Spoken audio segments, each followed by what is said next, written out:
Daniel Black, they call me Dan. I finished my Navy career as an E5. I was a sonarman.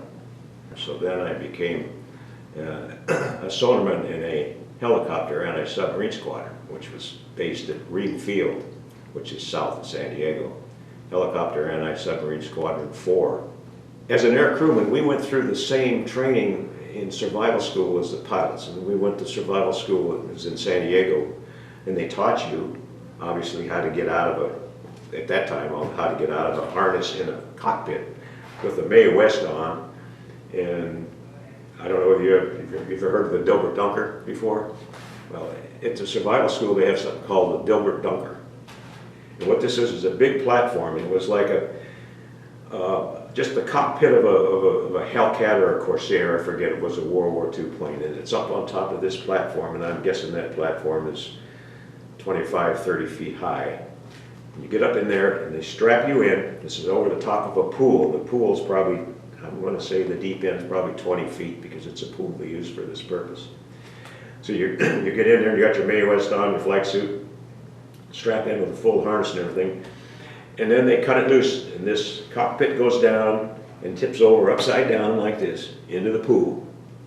And there's frogmen down there in case you can't get up. But the idea is now you're upside down, undo your harness, turn like this, and try to get your feet so that your feet now are at the cockpit because it's upside down. Push yourself down to come out from underneath, and then come up, inflate your Mae West, and that's what you're going to do if you ever crash. Well, of course, most of these guys that were pilots, obviously, they were going to be in an aircraft that had a cockpit, but helicopters, we weren't going to have that.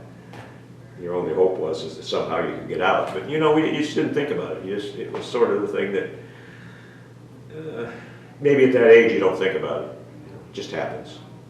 But survival school was a very interesting experience because then you spent 2 nights on the beach there in San Diego.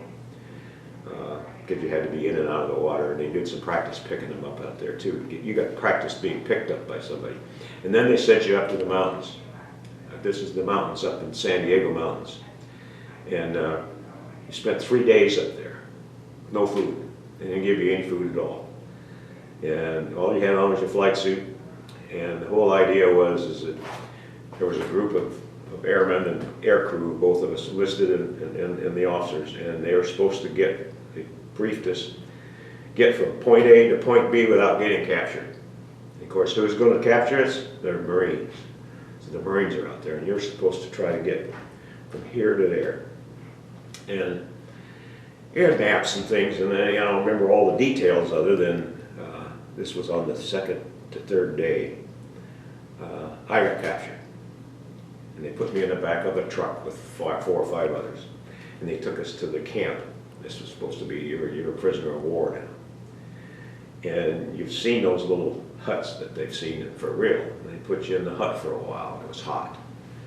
And then they get you out, and they had something called making you squat on a stick. And the stick is it's almost like an axe handle.